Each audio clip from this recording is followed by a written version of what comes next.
মধ্যপ্রাচ্যের বুকে আছড়ে পড়ছে যুদ্ধের সাইরেন। ইরানকে টার্গেট করে ধেয়ে আসছে মার্কিন পরমাণু রণতরী। ইরানের সেনাপ্রধানের হুঁশিয়ারি, হামলা হলে মানচিত্র থেকে মুছে যাবে আমেরিকার সব সামরিক ঘাঁটি। দক্ষিণ চীন সাগর থেকে নীল জলরাশি ভেদ করে মধ্যপ্রাচ্যের দিকে এগিয়ে আসছে মার্কিন বিমানবাহী দানবীয় যুদ্ধজাহাজ ইউএসএস ইব্রাহিম লিঙ্কন। পেন্টাগনের নির্দেশে এর পুরো স্ট্রাইক গ্রুপকে ওই অঞ্চলে মোতায়েন করার এই সিদ্ধান্তকে নিছক কোনো সামরিক মহড়া নয়, বরং ইরানের প্রতি ওয়াশিংটনের এক কঠোর যুদ্ধের বার্তা হিসেবে দেখছেন আন্তর্জাতিক বিশ্লেষকরা। দীর্ঘদিন ধরে ভেনেজুয়েলা ইস্যুতে মনোযোগ দিতে গিয়ে মধ্যপ্রাচ্যে মার্কিন রণতরীর যে শূন্যতা তৈরি হয়েছিল তা কাটাতে ট্রাম্প প্রশাসন এখন মরিয়া।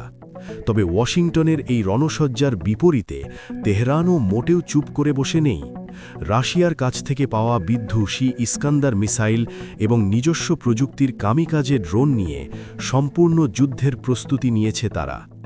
ইরানের সেনাপ্রধান সরাসরি হুঁশিয়ারি দিয়েছেন যে ইসলামী প্রজাতন্ত্রের সীমানায় কোনো প্রকার আঘাত আসার চেষ্টা করা হলে ওই অঞ্চলে থাকা প্রতিটি আমেরিকান ঘাঁটি মুহূর্তের মধ্যেই মাটির সাথে মিশিয়ে দেওয়া হবে।